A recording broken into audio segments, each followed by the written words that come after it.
એ કે હમણાં જે વાત આવી છે લગભગ બધું સારું છે. એ લોકોની હા આવી ગઈ છે. તો કે આણે એમ કીધું ઇન્ટરવ્યૂમાં, ત્રીજી વાર જોઈ ગયા કે હું કૃષ્ણ સિવાય કોઈના માનતી નથી, એટલે તમારે જે માતા મહાદેવનું હોય એ બધું હું ના કરું. હવે કે છોકરો અમેરિકા રહે છે, એટલે એણે કીધું અમારે ત્યાં એવું કંઈ હોય જ નહીં, અને હું 2 વર્ષ ત્યાં ભણ્યો અને 1.5 વર્ષથી નોકરી કરું. તો મેં કીધું આ 19-20 વર્ષની નહીં, 3-4 વર્ષ, મને કે 2 વચ્ચે 3.5 વર્ષનો ફેર છે. એટલે મેં કીધું કે એ લોકોની હા આવી ગઈ છે. હવે આ અઠવાડિયાથી ને આઘી પાછી થઈ.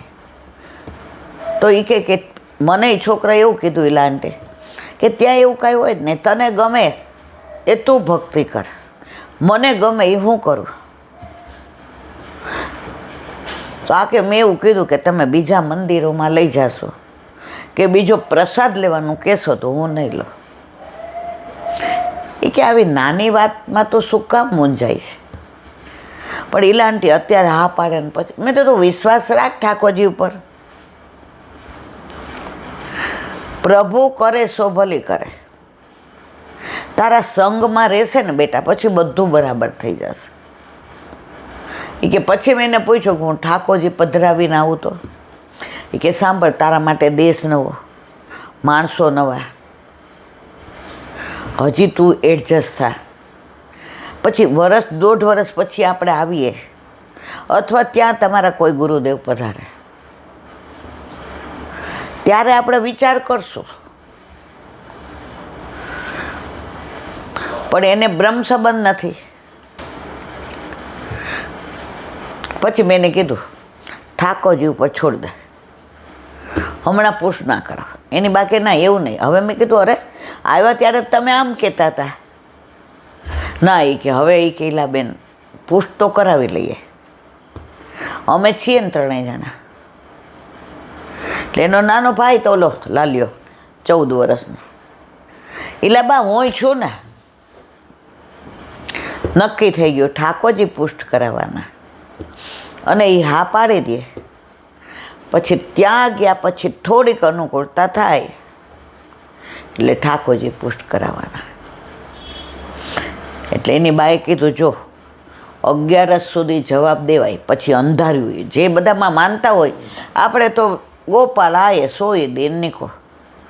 એટલે કે હવે ઈલાબેન કાલે જ અમે ફોન, મેં કીધું જો એ હવે લૌકિક બધો તમારો વિષય, ક્યારે હા તે બધું માની ગઈ.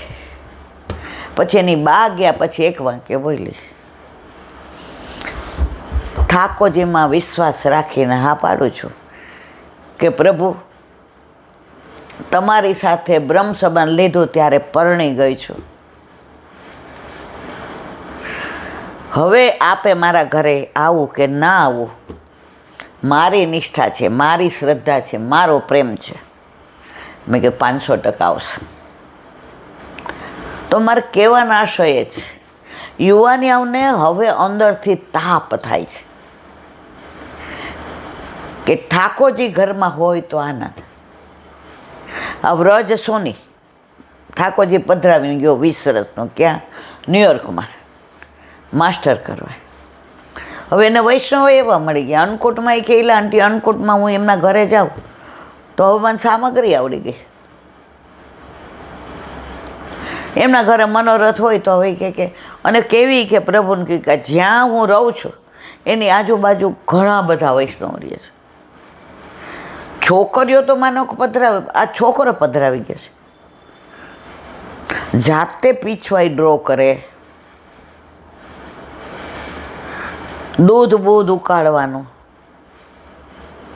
ઇલેક્ટ્રિક સગડીને બધું. મારે કહેવાનો આશય છે કે પ્રભુને જેના ઘરે પધારવું હોય છે એને કાંઈ નડતું નથી, અને જેને નથી પધરાવવા હોતા એને સૂતકની ચિંતા ને અમારા પછી કોણ ને વળી આમ. જો નાચનારીનું આંગણું વાંકો, ન નાચવું એટલે કે આંગણું વાંકો છે. તો આનંદ કર્યો. હવે એક નાની વાત. એક ખેડૂત હતો. હવે એને જમીન 1 વીઘો ખેડે ને પૂરું થાય. હવે એકની એક દીકરી. હવે દીકરીને એને ધામધૂમથી પરણાવી હતી. એટલે એની ઘરવાળીએ કીધું કે આપણે એક જમીન વેચી નાખો ને 1 વીઘો, હારી મળી છે, આપણે તો કાંઈક કરી લેશું, 2 જણનું જ પેટીઓ રડવાનું ના. જમીન વેચીને છોકરીને ધામધૂમથી પરણાવી. હવે એને એક એવું ગાડું હતું ઉપર ઓલાવાળું, કે ગામવાળાએ કીધું કે જો આપણા ગામમાં બધું મળતું નથી, આપણે તેલ જોઈતું હોય, ચોખા, તો હટાણામાં અમે જઈએ બધાએ અને આખો દી અમારો બગડે. એમાં પાછી અહીંથી બસ મળે ના મળે ને આવીએ ત્યારે તારે આ ગાડું લઈને જવાનું અને અમે તને લિસ્ટ આપીએ એ બધું તારે. અને જાતા અમારા અહીંથી ને માનો કે ટમેટાં વધુ હોય તો ત્યાં મંડીમાં દેવાના હોય, રીંગણ વધુ હોય તો દેવાના હોય, તો ત્યાં તારે દઈ જોખાવી અને એ પૈસા લઈ લેવાના. એટલે તને જાતા નહીં પૈસા મળે અને આવતા નહીં મળે અને તારું ઘર ચાલે. અને એને શેઠિયા કે હાજામાં દા હશો તો અમે બેઠા છીએ ને. હવે ગામના ખોયડાનું પરાણા હશે. એની બહુ રાજી થઈ ગઈ કે જોયું, ઠાકોરજી આપણા સુખનો વિચાર કરે છે, આપણે આપણી ચિંતા કરવાની જરૂર નથી. હવે એવું સરસ ચાલે. અને દિવાળીમાં તો જે ઓલા મંડીમાં દેવા ગયા હોય એ બધા બોણી આપે, ગામના બધાય બોણી આપે અને નવા કપડાં, બધો આનંદ હતો. હવે એકવાર એવું બન્યું કે બધાનું હટાણું કરી લીધું અને સામાન ગોઠવી દીધો. હવે ગામને આવવાને 1-2 કિલોમીટરની, એ જમાનામાં એક ગાવ કહેવાતું, એક ગાવ દૂર હશે, ત્યાં ખાડો આવ્યો.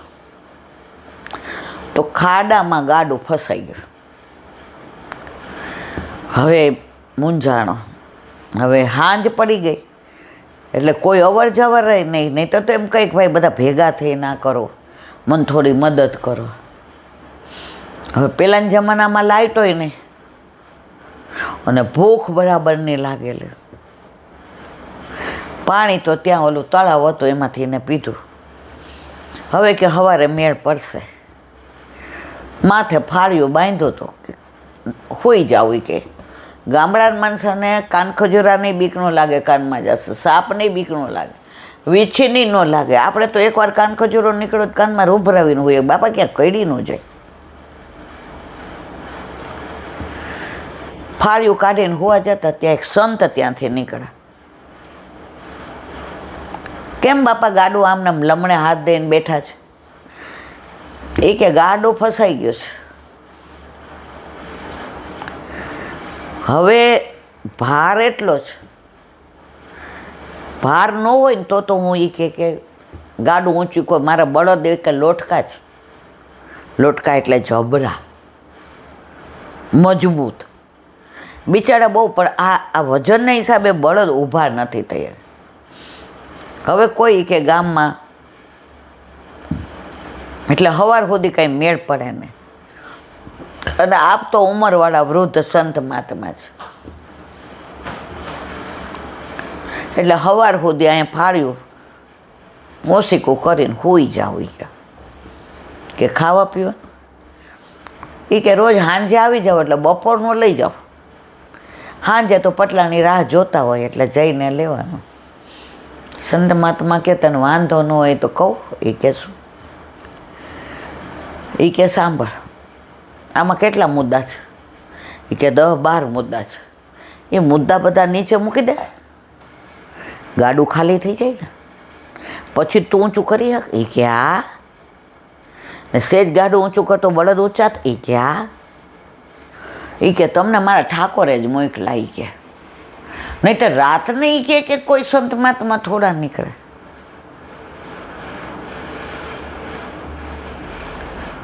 હવે સંત મહાત્મા કે ઊભો થા, મારે વખાણ કરવાની જરૂર નહીં.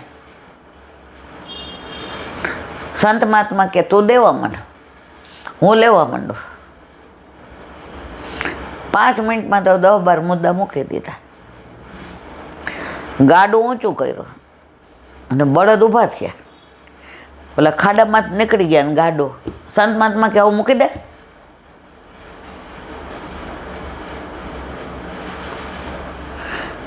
ત્યાં ગામમાંથી એક જુવાનીઓ આવ્યો.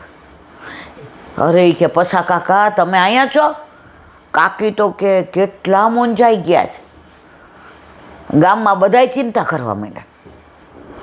એ કે રોજ દિવસ હાથમાં પહેલાં આવી જાય અને આજે કે જો ને ભાઈ આવું થયું. ત્યાં તો ગામમાં બીજા 10 જણ આવ્યા. બધા કે હવે પસા કાકા ગાડામાં ન મૂકતા, તમે ગાડું હલાવીને હાલો. આ બળદ થાકી ગયા ને વળી બેસી જાય તો અમે બધા અમારો સામાન અહીંથી જ લઈ લઈશું. બધાય સામાન લઈ લીધા અને પસા કાકા પહોંચી ગયા. તો આ શાસ્ત્રીજી આ દાખલો આપ્યો હતો કે આપણે બધા સંસારના ગામના એટલા ભાર લઈને ગાડાને ઓવરલોડ કરી દઈએ છીએ કે ગાડું હેઠું બેસી જાય. બળદ એટલે આપણે ગમે એવા મજબૂત હોઈએ તોય ઢીલા પડી જાય. હવે આપણે બધાય હોતું ગાડું ઊભું કરવું છે, ભક્તિ કરવી છે,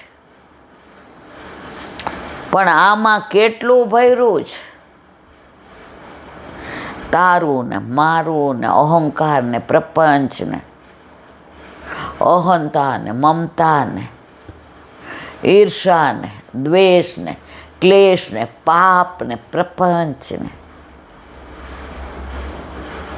સંત મહાત્મા રૂપી આપણને ગુરુ મળી જાય છે, પણ આપણે પાછો સામાન અંદર મૂકી દઈએ. તકલીફ એ છે જેનું છે ને નથી આપતા. જાઓ ભાઈ જાઓ, હું તો લઈ આવું છું, બધું પાછું મૂકું છું. બધાને દઈ દીધું તો હળવું થઈ ગયું ને. એમ આપણા જીવનમાં પણ બધા હું કરું, હિસાબ મારા હાથમાં, લોકરની ચાવી મારા હાથમાં. આનું તો બધું મારે જ કરવાનું. વ્યવહારમાં તમને ખબર ન પડે એ મારે એટલે કર. એટલે જ વચનામૃતમાં એ જ કહ્યું કે ગાડું ખાલી થઈ જશે તો તમને પછી ચલાવવાની અને તમારો સારથી કૃષ્ણ બની જશે. મારા વાલા, આપણે ગાડું ખાલી નથી કરવું એમ ન. તો કહેવાનો આશય એ છે જેમ જેમ સમય આવે. ઓલો એક શિષ્ય હતો, એ કે મારે શાંતિ જોઈશ, ક્યાંય મળે. એ કે ઓલા પર્વત ઉપર વયો જાય, પણ આ પર્વત આ એક પથ્થરો લેતો જા, તને લેગે ત્યાં મૂકી દેજે. કે હારું. પથ્થરો લીધો પર્વત ઉપર. સંતે એમ કીધું તને ભાર લાગે ત્યાં મૂકી.